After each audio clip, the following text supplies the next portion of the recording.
여러분 안녕하십니까, 진성호입니다. 긴급 속보입니다. 대법원이 추미애 법무부 장관, 이성윤 서울중앙지검장, 그들이 추진했던 이른바 검언유착 사건, 그러니까 채널A 이동재 전 기자에 대한 강요미수 사건과 관련해서 이 이동재 전 기자의 휴대폰 그리고 노트북 등을 압수수색한 서울중앙지검의 행위는 위법했다, 불법했다는 판단을 최종적으로 내렸습니다. 이에 따라서 추미애 장관이 수사 지휘권까지 발동하면서 증거가 차고 넘친다고 했던 이 채널A 사건, 다시 미궁에 빠질 것 같습니다. 헌정사상 두 번째로 추미애 법무부 장관이 한동훈 검사장 한번 잡아보겠다고 발동했던 수사 지휘권, 이제 흔적도 없이 파괴되고 있는 것 같습니다. 도대체 이런 정권이 어디 있습니까? 윤석열 한번 잡아보겠다고 윤석열 총장의 최측근으로 평가받는 한동훈 검사장과 채널A 이동재 전 기자를 엮으려고 했습니다. 이게 바로 검언 유착 의혹 사건입니다. 그리고 이례적으로 15년 만에 수사 지휘권까지 추미애는 발동했습니다. 그랬는데 지금 그 결과가 뭡니까? 당시 이 사건을 수사 지휘했던 이 정진웅 당시 중앙지검 형사 1부장, 현재 광주지검 차장검사 독직 폭행으로 기소당했습니다. 그리고 그 정진웅 부장검사가 지휘했던 이 사건의 압수수색이 위법한 것이라고 대법원이 최종 판단한 겁니다. 문재인 대통령의 경희대 후배입니다. 이성윤 서울중앙지검장 대망신을 당했습니다. 추미애 장관은 더할 나위도 없습니다. 추미애 장관은 무슨 자신감에서 그때 증거가 그렇게 많다면서 수사 지휘권을 발동했는지, 그 뒤에도 지금 또 발동했지만 지금 추미애 장관이 하는 일마다 지금 꼬이고 있습니다. 무리수임이 판명되고 있습니다. 오죽했으면 대법원이 이렇게 대반란을 했겠습니까? 진성호의 융단 폭격 시작합니다. 추미애 법무부 장관과 이성윤 서울중앙지검장을 융단 폭격합니다. 방송에 앞서 아직 진성호 방송에 구독자가 아니신 분들은 붉은색 구독 버튼 눌러주십시오. 더 좋은 방송으로 보답하겠습니다. 이런 대법원의 결정이 나옴으로써 추미애 장관과 이성윤 서울중앙지검장이 그렇게 밀어붙였던 대여섯 명 되는 매머드 수사팀을 꾸려가지고 넉 달 정도 했던 이 검언유착 의혹 사건이 아무런 실체도 없는 것으로 드러나고 있습니다. 왜 이렇게 무리수를 뒀을까요? 윤석열 잡으려고 한 거 아니겠습니까? 그런데 얼마나 쫓겼으면, 얼마나 부실수했으면 이렇게 압수수색 영장 집행한 것까지 대법원이 위법이라고 판단했겠습니까? 지금 문재인 정권은 추미애 장관을 보고 일 좀 똑바로 하지 그랬냐고 질책할 수도 있다는 생각이 듭니다. 대법원 3부 주심 민유숙 대법관은 방금 전 검찰이 이동재 전 기자에 대한 압수수색은 위법하다는 법원의 결정에 불복해낸 재항고 사건을 기각했습니다. 이 사건에서 논란이 됐던 것은 이동재 전 기자의 대상 검찰 압수물입니다. 휴대전화 2대, 노트북 1대였습니다.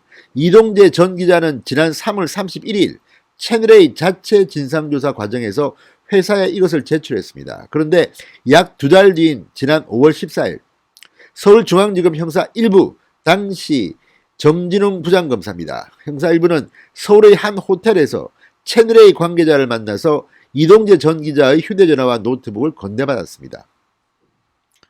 이동재 전 기자 측은 반발했습니다. 위법한 영장 집행이다. 압수물을 반환해달라는 준항고를 법원에 냅니다. 준항고는 법관의 재판이나 검사, 경찰의 처분과 관련해 법원에 취소나 변경을 요구하는 불복 절차입니다. 지난 7월 서울중앙지법 형사 30일 단독 김찬년 판사, 피의자가 영장을 제시하라고 요구했는데 수사기관이 제시하지 않고 물건을 압수한 경우와 실질적으로 다를 바 없다. 그러면서 압수수색 취소 결정을 내렸습니다. 압수수색을 취소하라. 검찰이 이동재 전 기자를 대상으로 압수수색을 집행하지 않고 제3자인 채널A 관계자로부터 이 전 기자의 휴대폰과 노트북을 건네받은 것은 위법한 영장 집행이라고 판단한 겁니다. 그러자 검찰은 관련 규정과 기존 절차에 비춰 본건 압수수색은 적법하다고 판단된다면서 대법원에 재항고했습니다. 대법원이 최종적으로 니들 인마 틀렸어. 이거 불법이야. 이렇게 최종 판단을 내린 겁니다. 자, 이동재 전 기자의 변호사에 따르면 압수물품은 이미 이전 기자에게 반환됐습니다. 그러나 검찰은 압수물품을 포렌식하면서 사본 자료를 만들어 수사 자료로 활용했다고 합니다. 이날 대법원 결정에 따라서 이 사본 자료들은 즉각 삭제돼야 한다는 게 이동재 전 기자의 변호인 설명입니다. 아마 재판에서 이런 자료는 사용하지 못할 가능성이 큽니다. 자, 대법원의 방금 전 결정과 관련해서 검찰 안팎에서는 이런 말이 나옵니다. 추미애 책임론입니다. 이 사건을 검언유착으로 단정 짓고 수사를 밀어붙인 추미애 법무부 장관 등이 책임을 져야 한다. 이성윤 서울중앙지검장도 마찬가지입니다. 정진웅 차장검사도 마찬가지입니다. 자, 이렇게 왜 이 사람들은 뭐가 그렇게 다급한지 이렇게 불법을 자행했는지 모르겠습니다. 이렇게 해서라도 어떻게든 한동훈 검사장을 올가 엮으려고 했던 것 같습니다. 죄를 뒤집어 씌우려고 한 것은 아닌가 의심됩니다. 자, 이런 것들을 국민들은 다 지켜보고 있습니다. 지금 추미애 장관이 장관으로 와가지고 큰 소리치고 오만방자한 행동을 했다고 비판을 받고 있는데 실질적으로 성과가 뭐 있습니까? 한마디로 무능의 극치라고 볼 수 있습니다. 그렇게 자신감 있게 수사지휘권을 발동했는데 남은 게 뭡니까? 자, 어쨌든 이번 대법원의 결정으로 지금 이성윤 서울중앙지검장 책임론이 부상하고 있습니다. 이 무리한 수사, 여기에 또 지금 윤석열 총장 부인과 관련해서 김건희 씨의 회사 등에 대해서 압수수색 영장을 신청했다가 법원으로부터 통째로 기각당하는 대망신을 당했습니다. 왜 이 사람들은 이렇게 무리하게 수사를 할까요?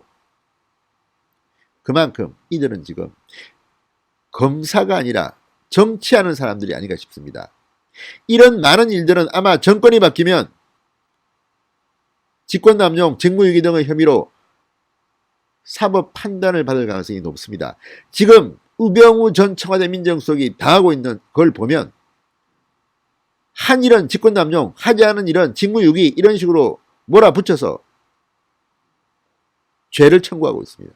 마찬가지로 지금 벌어지고 있는 이 많은 일, 뭐 하나 제대로 되는 게 없지 않습니까? 무리한 압수수색 영장, 그리고 압수수색 영장의 집행도 위법이었다는 대법원의 최종 판단이 나왔습니다. 이제 추미애 장관은 뭐라고 할지 궁금합니다. 진성호의 융단 폭격이었습니다. 여러분 감사합니다.